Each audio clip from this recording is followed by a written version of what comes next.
Welcome to True Crime Case Files. Today's episode takes us back to April of 2001 in Knoxville, Tennessee, where a seemingly ordinary family outing turned into a horrifying crime scene. We delve into the case of Karina and Gregory Harper, a couple who met a tragic end in the most unlikely of places, a local Chick-fil-A drive-thru. As we unravel the details of this case, we explore the question, what did their daughter witness from the backseat? On the outskirts of Knoxville, Tennessee, Karina and Gregory Harper lived a life that mirrored the American dream. Both 38, they had woven their lives together since their teenage years, culminating in a marriage that was as much a partnership as it was a romance.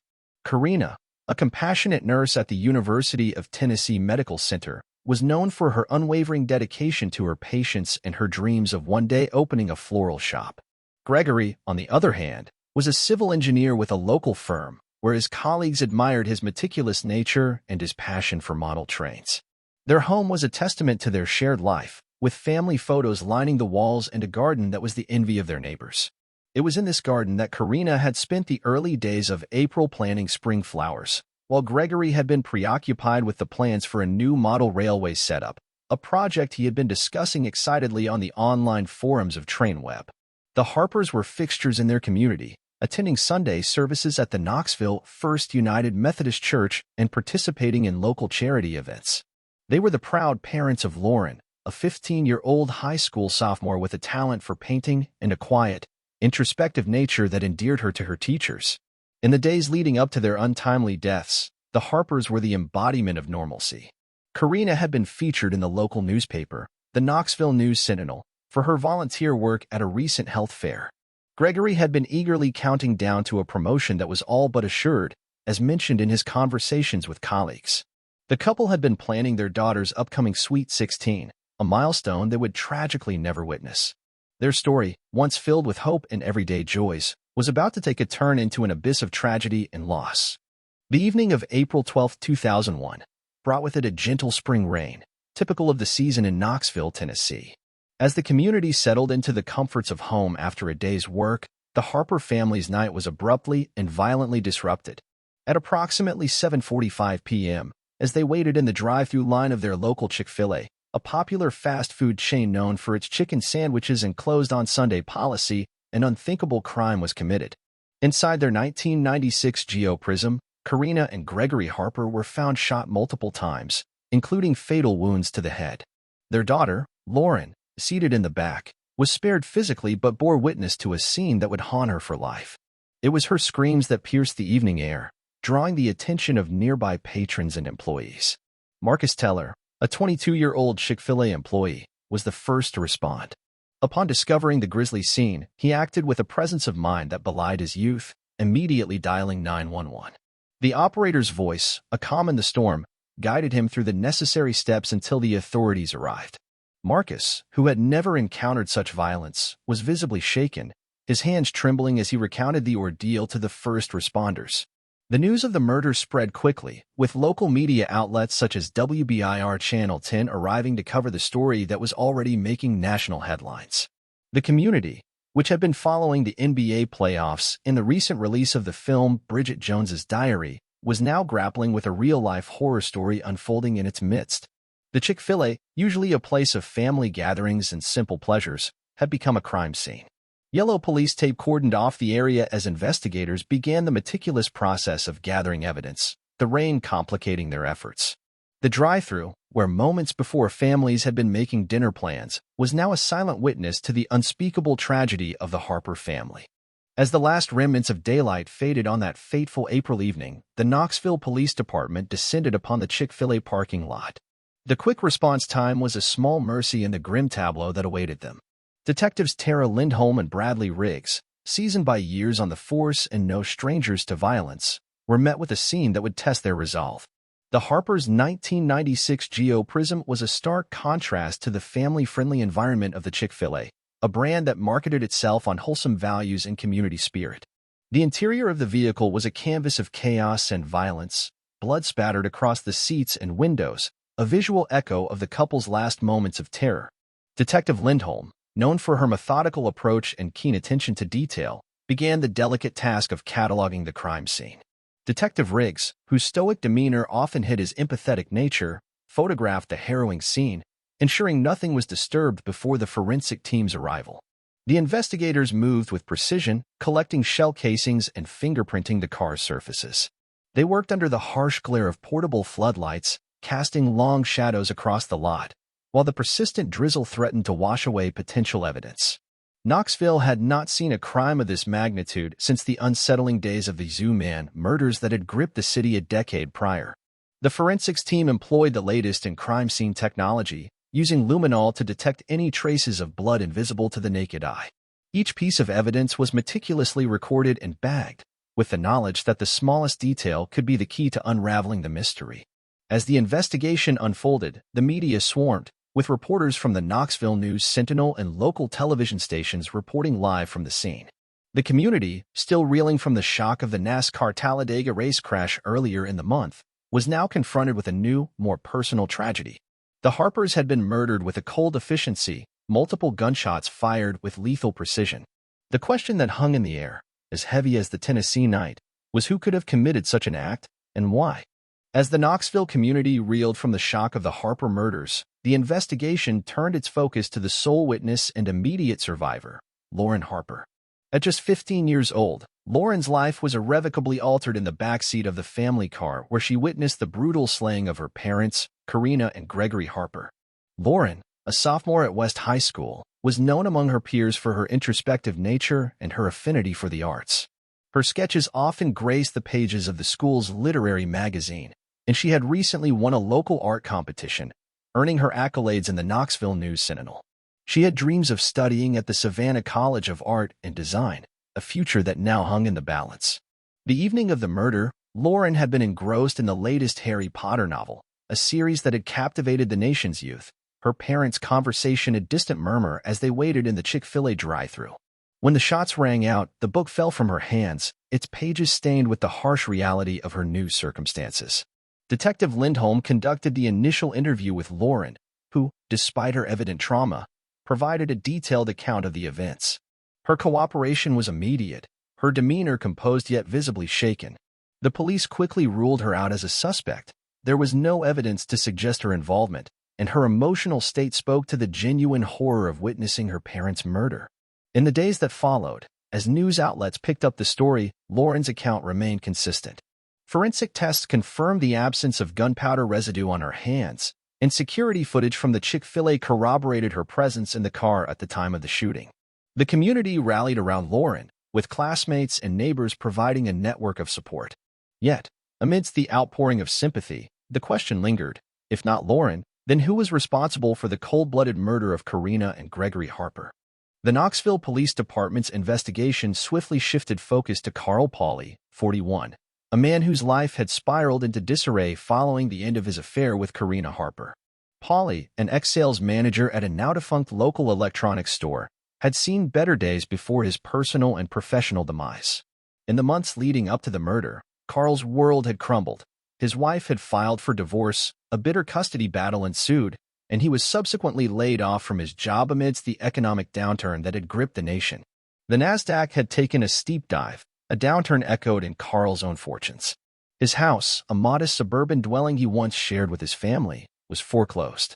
Friends described him as increasingly isolated, often seen nursing a drink at O'Malley's, a local dive bar where he'd bemoan his fate to anyone within earshot.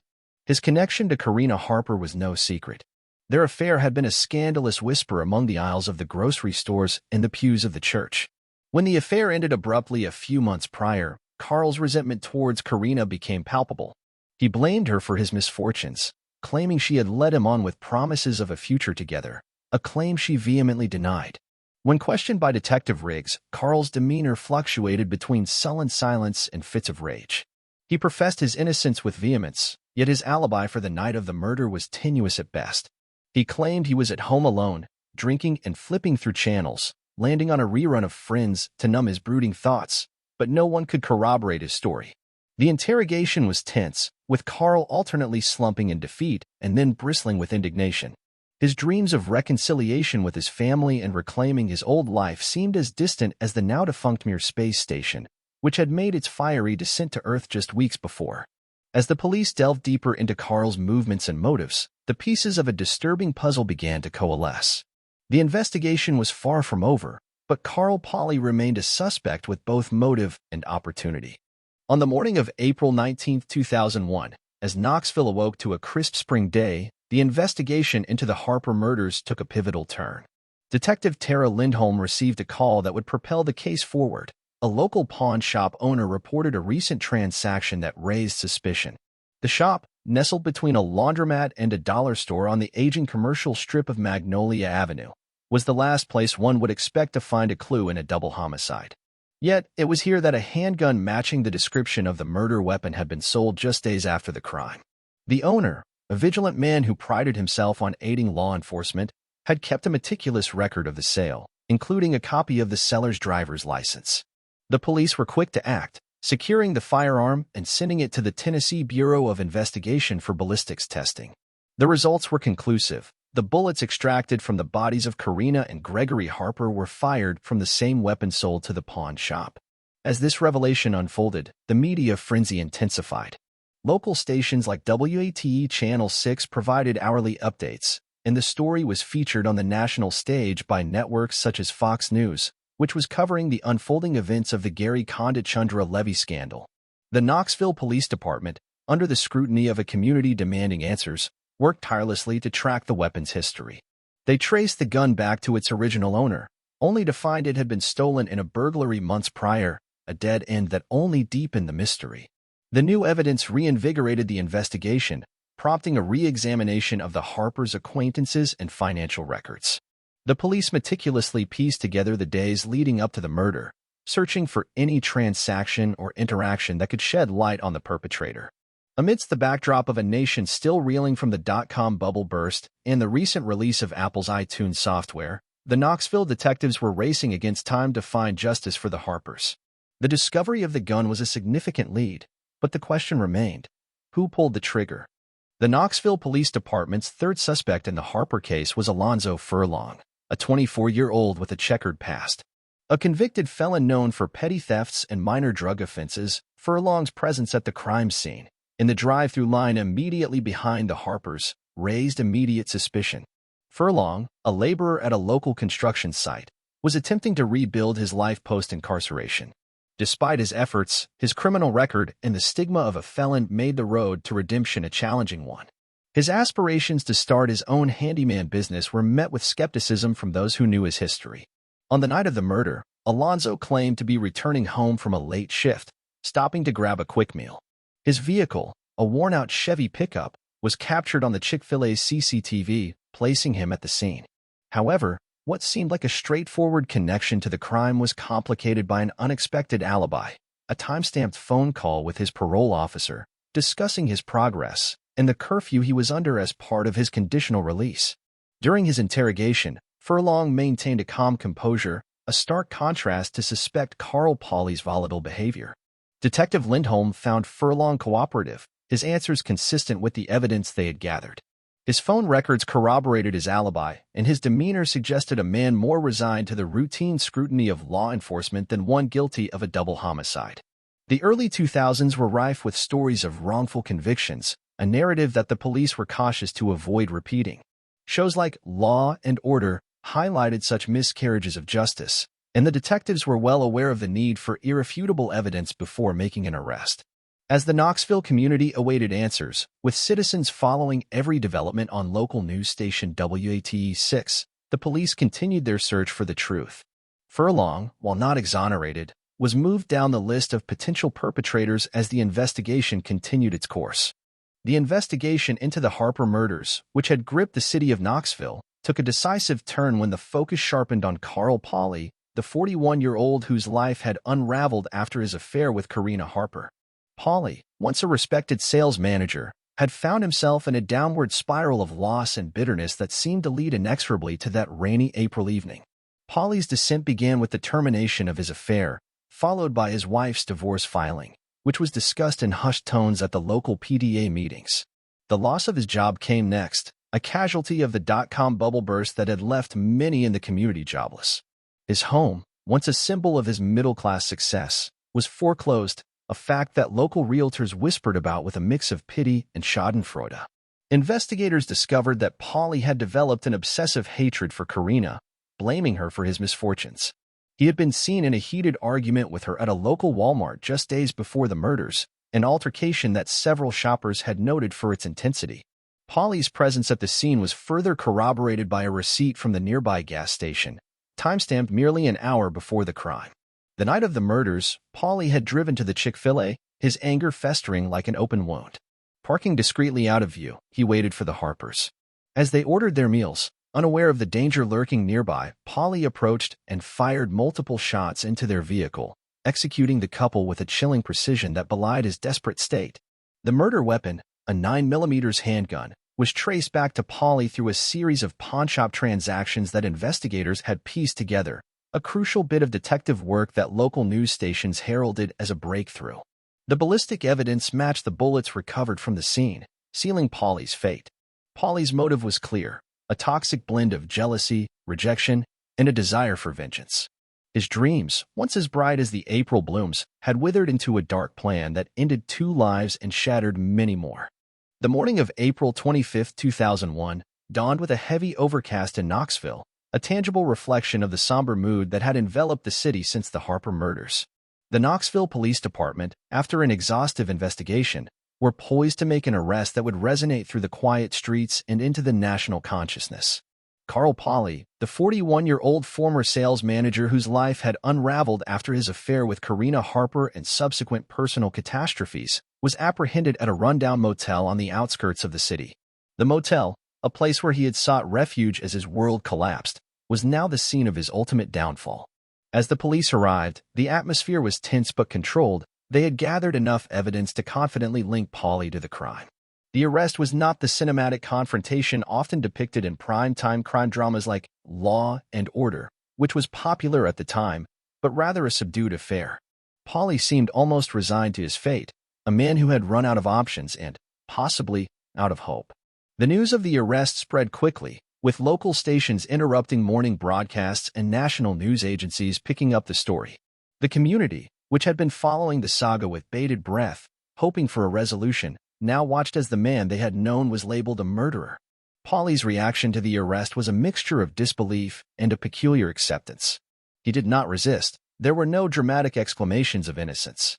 Instead, there was a quiet acknowledgement, a man coming to terms with the consequences of his actions. The Harper family, who had been living in a nightmare of uncertainty and grief, received the news with a complex blend of emotions. Relief was tempered with the realization that nothing could bring back Karina and Gregory. Their loss was permanent, a void that no arrest could fill. As Carl Pauly was taken into custody, escorted by officers past the flashing cameras of the press, the Harper family braced themselves for the next phase, the trial. It would be another chapter in a story that had captured the attention of a city and a nation, a story of love, betrayal, and the search for justice. The trial of Carl Pauly for the murder of Karina and Gregory Harper commenced under a cloud of tension and media frenzy. The courtroom, usually a place of order and decorum, became a stage for a drama that had captivated the city of Knoxville. Prosecutor Olena Patinsky, 40, with her reputation for being a formidable presence in the courtroom, led the charge against Pauly. Her opening statement was as precise as it was damning, painting Pauly as a man consumed by jealousy and rage, driven to murder by the dissolution of his affair with Karina Harper. Defense attorney Louis Brandyweiss, 35, projected a calm and collected demeanor, a stark contrast to the emotional gravity of the trial. Brandyweiss's strategy hinged on creating reasonable doubt, suggesting that the evidence against Pauly was circumstantial at best. He pointed to the lack of direct forensic evidence tying Pauly to the crime scene and emphasized his client's claim of being at home watching the popular sitcom Friends during the time of the murders. The Knoxville community followed the proceedings closely, with local news stations providing daily updates. The trial was the talk of the town, discussed in the same breath as the latest University of Tennessee Volunteers football game or the recent opening of the Regal Pinnacle Stadium 18 movie theater, which had brought Hollywood glamour to the city. Inside the courtroom, the atmosphere was charged with emotion as the Harper family, including young Lauren, sat in stoic silence, their faces etched with grief. The pain was palpable each time the prosecution presented evidence or when witnesses recounted the fateful night of the murders. As the trial progressed, the prosecution introduced testimonies from forensic experts and acquaintances of both Pauley and the Harpers, building a narrative of a man whose life had unraveled, leading him to commit an unspeakable act. The defense countered with alibi witnesses and experts who questioned the reliability of the forensic evidence. The jury, faced with the weighty responsibility of delivering justice, listened intently as both sides presented their arguments. The fate of Carl Pauley hung in the balance, as did the closure needed by a family and a community rocked by tragedy. Months after the tragic evening at a Chick-fil-A drive-thru in Knoxville, the courtroom was silent as the jury delivered their verdict. Carl Pauley, the man whose life had unraveled after a failed affair with victim Karina Harper, was found guilty of double homicide.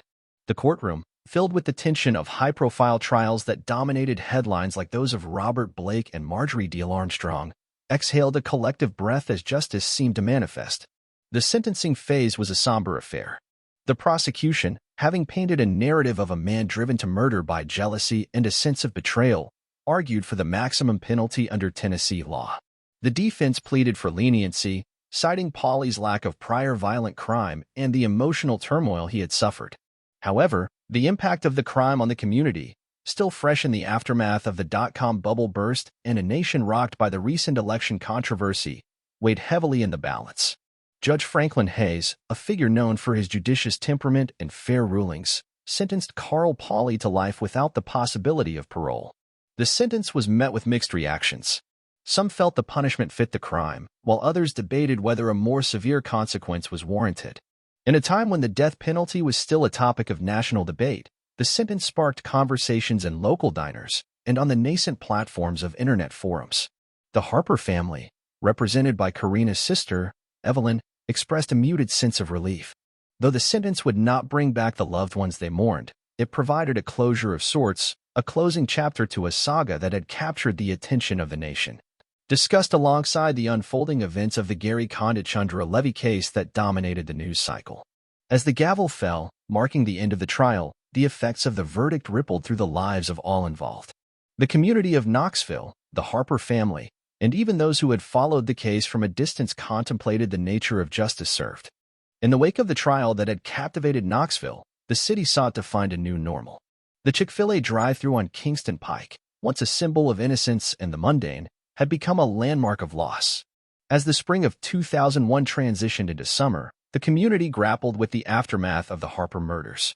Lauren Harper, the daughter who had survived the unthinkable, was now under the guardianship of her aunt and uncle. She returned to West High School in the fall, her presence a constant reminder of the city's collective sorrow. Her classmates, who had once been preoccupied with the release of the latest Shaggy album or the newest trends featured in 17 magazine, now whispered words of comfort and support. Lauren found solace in her art, her sketches reflecting a depth of emotion only tragedy can impart. Detectives Tara Lindholm and Bradley Riggs, the lead investigators on the case, received commendations for their work. Yet, each carried the weight of the Harper case with them, a silent burden that often kept them awake at night. They continued to serve in the Knoxville Police Department, their resolve to protect and serve only strengthened by the ordeal. The Harpers' extended family, including Karina's parents and Gregory's brother, clung to one another. They established a scholarship fund in memory of the couple, aimed at supporting students pursuing careers in nursing and engineering. The fund's establishment was covered in a heartfelt segment on WATE 6 News, offering a glimmer of positivity in the narrative of the Harper legacy. Carl Pauley, the man whose actions had shattered so many lives, was now a resident of the Morgan County Correctional Complex. His days were spent in monotonous routine, a stark contrast to the freedom he once took for granted. Occasionally, he'd catch a glimpse of the world he left behind on the small television in the common area, where news of the Bush administration's latest policies or the Tennessee Volunteers' football scores served as a reminder of a life irretrievably lost. As for Knoxville, the city healed as all communities do, slowly and with resilience. The Harpers were remembered, their absence a hollow space in the fabric of the town. But life moved forward, as inexorable as the flow of the Tennessee River that wound its way through the heart of the city. The murder of Karina and Gregory Harper remains a stark reminder of the darkness that can lurk beneath the surface of everyday life. In Knoxville, April of 2001 will forever be remembered as the time when a family's dreams were extinguished in the most unexpected of places. This has been True Crime Case Files. Thank you for joining us. Hey, true crime case solvers interested in more real-life murder mysteries? Be sure to like and subscribe to our channel. And do you have any thoughts about this case or have a case of your own you'd like us to investigate?